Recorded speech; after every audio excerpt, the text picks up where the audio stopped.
It's Friday, August 13th, and this is now on HNN.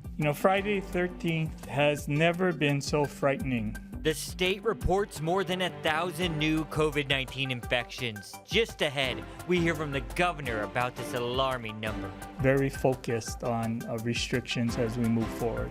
Health officials say immunocompromised Americans should get a third COVID vaccine dose. I'm Skyler Henry in Washington with those details as some cities and states stiffen policies to slow the spread of the virus. Police are investigating a fatal crash that involved an unoccupied police cruiser on the H1 freeway. This is not abandonment. This is not an evacuation. These stories, plus the Taliban is rapidly capturing cities across Afghanistan. We've got the developing details just ahead on This Is Now.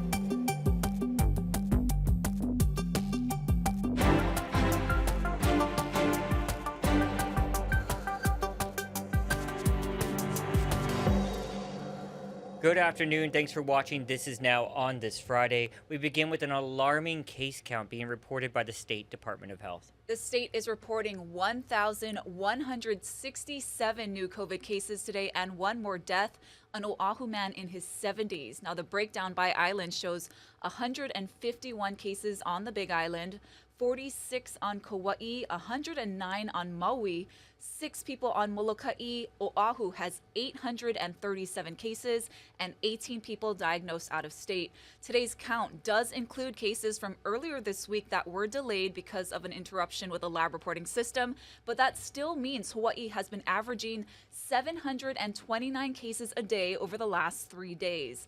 Governor Ige and Health Director Dr. Libby Char just wrapped up a press conference a short time ago. Here's what they had to say about the surge. In the first 10 days of August alone, there were 45 clusters involving 773 people. Our hospitals are full, and we are at risk.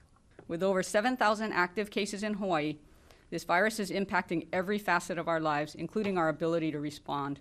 The Delta variant accounts for over 80% of our cases right now in the state of Hawaii. It used to be that if you were fully vaccinated, you could do just about anything. With the Delta variant being so pervasive, the fight has changed. When someone is infected with Delta variant of COVID, they have about 1,000 times to 1,200 times as much virus in them than those that had original type COVID. So you can see that people get sicker much faster. It used to be that somewhere between 3 and 7 days you'd start showing sickness. Now it's 3 to 5 days with a peak of 3.71 days. So people are spreading much more virus and they're spreading it much sooner, and that's also making it very challenging. Because of the surge in infections, the demand for testing has skyrocketed. Long lines and wait times are common at sites across the state, and some places are even turning people away because they don't have enough tests. Dr. Char says they're working on it. Testing is one of our foremost priorities right now. We know that there's a lot of anxiety, and with all these cases of COVID and people who have been exposed, I know there's a great demand for testing. So we are putting a ton of energy into ramping up testing. We have free testing on every island, and what we're doing is we're trying to parallel what we did for vaccines. So go to hawaiicovid19.com, have a look at the website. It lists each county where your options are to go get tested. We're partnering with our federal partners to offer testing through the local pharmacies, and we're in the process of trying to expand that program. We also have free pop-up testing, and we also have school programs and school voucher testing, as well as Operation Extended testing, where we have kits that go right to the school, as well as on-site testing for schools. I know there are long lines right now, and people are really anxious about it. July, I would say we were seeing maybe 1,000 to 2,000 tests a day. Right now, we're doing closer to 8,000 to 10,000 tests per day. So you can see that huge increase, and we are ramping up to meet that need. When asked if infections among visitors are being undercounted, Dr. Char said this. Yeah, probably we are. If they're not testing, then it makes it really difficult to identify those people. The reason that we care so much about the residents returning sick is that for the most part, the visitors are staying to themselves and doing certain activities, going to the beach or going sightseeing. When residents come back, it's much more concerning because they're mingling with their families. They're going to visit their neighbors or their relatives. They're going back to work. And so that's why it's so much more significant, because if a if a resident returns home and they're sick, they can spread it to many, many more people. And that's what we're seeing with the percentages of travel-related cases. It's by and large, it's returning residents. And those are so much more dangerous for our community because they're mingling and they're out and about in the community spreading disease. Governor Ige, meanwhile, says no new COVID restrictions are expected at this time. You know, we constantly monitor the situation and the case counts that we see, and we do talk about reinstituting restrictions constantly. So we don't have any specific plans at this point in time, but we do look at what is happening in the community and being very focused on restrictions as we move forward. But officials are encouraging the public to prepare just like they would for a hurricane. What's your COVID plan? Where will you isolate if you test positive? Who will help take care of your family members or your kids if you're sick? Who will help you get groceries? Think about this. Make your plan now. Well, in today's Talker Story, we want to discuss what the White House is doing to deal with the Delta variant and that fight over masks and vaccines. Here's Skylar Henry with much more. A CDC advisory committee voted unanimously to recommend a third dose of Pfizer and Moderna's COVID-19 vaccine for certain Americans. I think we're looking at a very specific population in the U.S. that was not able to mount an appropriate immune response to the normal 2 doses. And so this is a very specific population and is not meant for the entire U.S. population. The development came after the Food and Drug Administration officially authorized a third vaccine dose to help protect immunocompromised and organ transplant recipients. They're all very worried about the Delta variant, but that may be the least of our problems if COVID-19 continues to circulate across the U.S. The Biden administration has yet to name a nominee to lead the FDA, the agency which could expand the emergency use authorization for at least one COVID vaccine within weeks. To help reach unvaccinated young Americans, President Biden teamed up with yet another social media influencer with almost 8 million Instagram followers. Seth Phillips, who runs the account Dude with Sign, posted this picture Friday, standing next to the president holding cardboard signs encouraging people to get the shot. Hospitals are filling up primarily with the unvaccinated in states like Texas, where ICU beds are now in short supply. We're back in the throes of things as if we were in another, wave of the pandemic before the vaccination rollout. To help slow the spread, the city of San Francisco will begin mandating proof of full vaccination next Friday for indoor dining, gyms, and other activities. In New Orleans, next week, everyone 12 and older will have to show proof of having at least one COVID shot or present a negative test to enter restaurants, gyms, or sports and music venues. Skylar Henry, CBS News, the White House. All right, wanted to let you know about this. More free COVID testing is on the way. Starting this Saturday, walk-in clinics will run for 4 days a week at Aloha Stadium. The state says about 500 free tests will be available each day. On the weekends from 10 a.m. to 4 p.m. and on Tuesdays and Thursdays from 10 a.m. to 2 p.m. This all runs until August 31st. HPD says speed and alcohol appear to be factors in a crash on the H1 freeway that left a man dead. Billy V was at the scene and filed this report. Thank you very much. That accident happened here on the H1 freeway in the Cocoa Head bound direction just after the Punch Bowl off-ramp. Here's the freeway right now. It's busy, but it's not slow because of the accident. This is just volume right now. So that accident just before midnight last night, fatal car crash on the H1 freeway. 23-year-old Kailua female driver and her passengers, a 33-year-old female and a male passenger who is yet to be identified.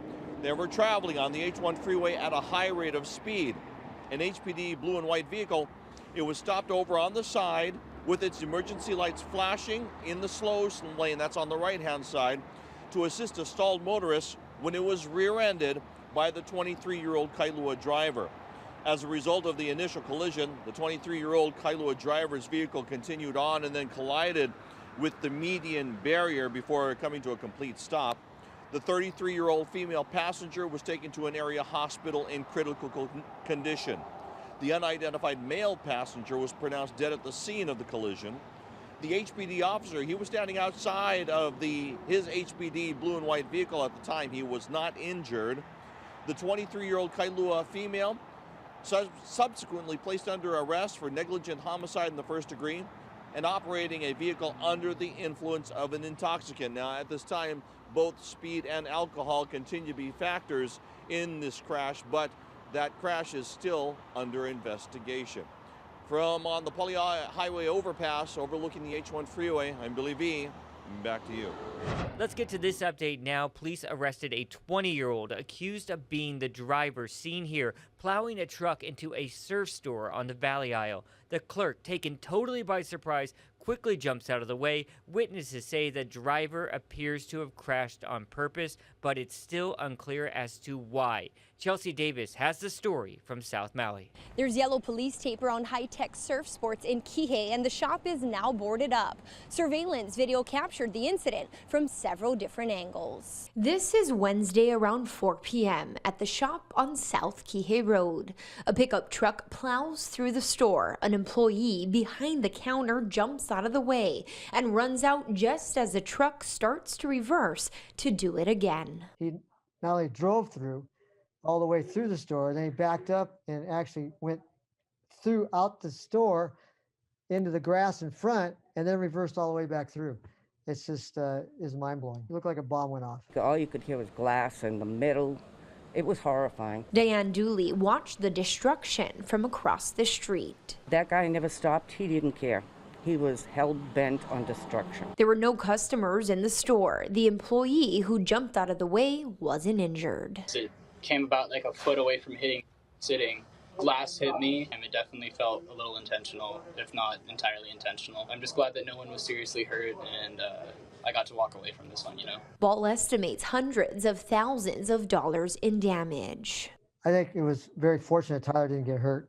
I mean, he almost got ran over. And, we've been in business 40 years, and we've had other drive-thrus. This is by far the worst one. Back in 2017, surveillance video captured a smash and grab at their Kahului store. Police arrested 20-year-old Kekoa Kinimaka for criminal property damage yesterday in Kihei. But so far, there is no information on what motivated the attack on the store.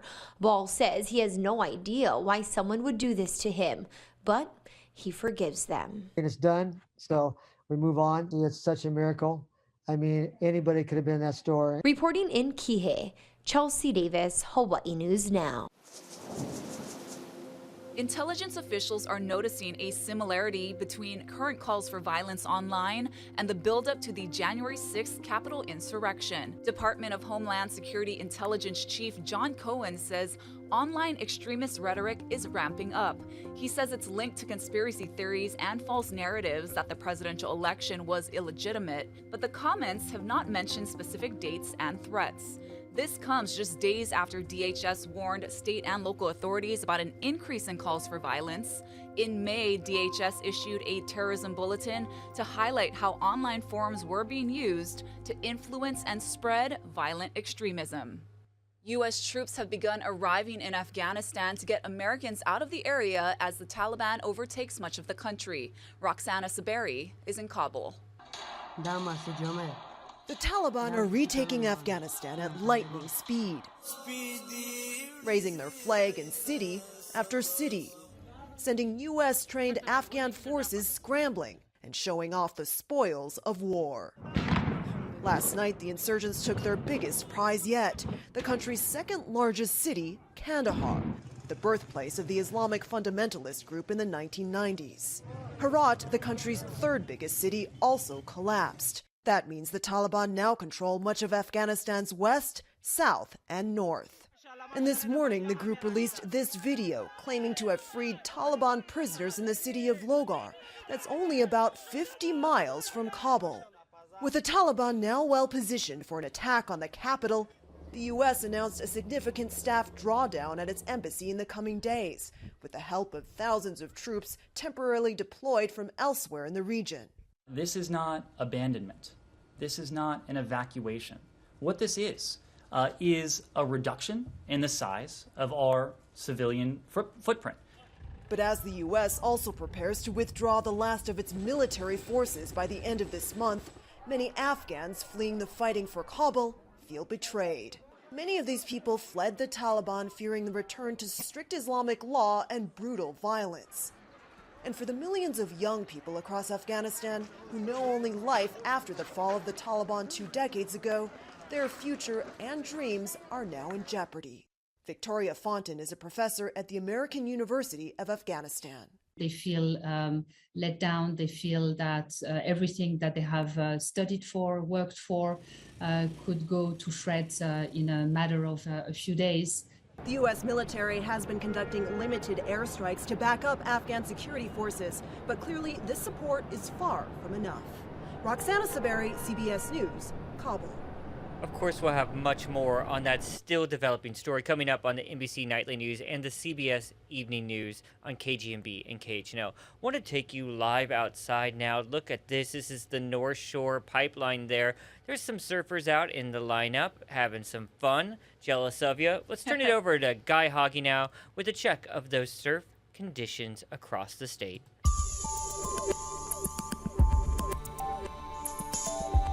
Because of the breezy winds, we don't have to worry about the humidity levels going too high. Now, it's going to be a little bit smaller today up in the country than it was yesterday when that little pulse rolled in. We are expecting another pulse to keep and maintain those wave heights in town at about 3 to 5 feet. But a bigger swell is due in starting next week for South Shores. We could even get high surf advisories about that time. So breezy winds, lots of sunshine, a few passing showers today and tomorrow. It's going to be quite pleasant. And then starting on Sunday, the winds start to back down. And with the light and variable winds on Monday and Tuesday, it's going to be quite humid. Keep it here on Hawaii News Now. We'll have all your severe weather updates. New data from the U.S. Census Bureau shows that the country is more racially diverse than ever. Here in Hawaii, the total population rose about 6.5% since 2010. About 23% identified as white. Asians made up roughly 37%, while Native Hawaiians and Pacific Islanders accounted for nearly 11%. Ed O'Keefe is in Washington with the political ramifications rippling across the nation from these new census numbers. Americans filled out their forms, and the results are in. The nation's white population slid by 8.6% in the last decade, while the number of Latino and Asian Americans ballooned by more than 20 and 30%. And the number of African Americans increased by more than 5%. The change is perhaps most apparent among the nation's youth. Nearly half of Americans under 18 are now non-white. The future of this nation really is Latino. Arturo Vargas is with the nonpartisan National Association of Latino Elected Officials. Latinos accounted for over half of the U.S. population increase over the past decade. We need to make sure that the new electoral districts that are going to be drawn reflect these population changes. Many advocates also hope that as states start redrawing boundaries, they curb the practice of gerrymandering or drawing twisted congressional districts to benefit one party over the other. There's a great example of this here in Maryland. Right there, they vote in the 4th Congressional District, but across the street, they vote in the 5th Congressional District. Driving just 3 miles from that divided neighborhood, you can cross through 3 Democratic congressional districts. The politician chooses their district and their voters. They can, and if they don't like a group of their voters, they carve them off and move them someplace else. They can create their own safe district, what we call safe seats. At the end of our drive, we met Michael Goff, Maryland president of Common Cause, which pushes states to turn census numbers over to independent commissions to draw nonpartisan congressional maps. It's a once-in-a-10-year process. It's probably the most important political development of the next 10 years is happening in the next few months. This all comes ahead of the 2022 midterms and the fight for the balance of power in dozens of state legislatures and Congress. Republicans, for example, now control more of the states, picking up new congressional seats, meaning they could potentially gerrymander Democrats out of districts they currently hold. Ed O'Keefe, CBS News, Washington. Very interesting stuff. Ed, let's get to some interesting space news, one of my favorite topics, as you know.